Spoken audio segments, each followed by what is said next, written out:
Продължаваме с нашия разговор. Сега ще поговорим за технологиите при пътните настилки. Има много технологии за ремонт на пътните настилки. Няма универсални такива технологии, както няма и универсално хапче за всички болести.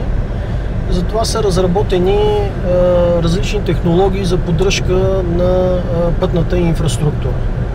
Естествено, за големи магистрали и първокласни пътища е необходимо да се използват горещи асфалти, които са с по-добра носимоспособност, но съответно те костват и много повече финансови средства. А за пътища от тип 2, 3 клас или общински такива пътища има много подходящи технологии, с които могат да се поддържат тези пътища в тяхното добро състояние с години напред. Примерно една такава технология е запълването на пукнатините. Тя е най-евтината, но в интерес на истината е една от най-ефективните технологии.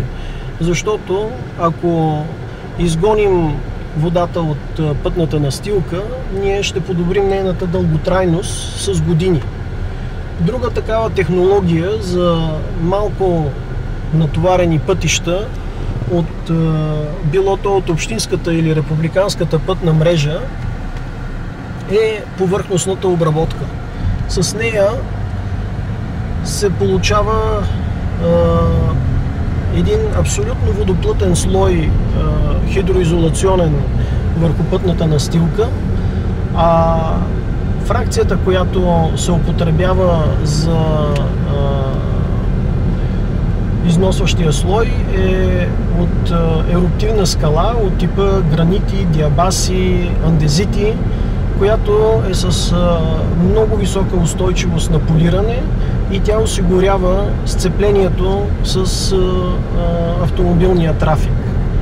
Друга технология, която също е изключително ефективна, са типа микросърфейсинг технологиите, които представляват смес на фракция отново от еруптивни скали с полимер модифицирани емулсии. Те са изключително екологични, тъй като се полагат на температура на околната среда.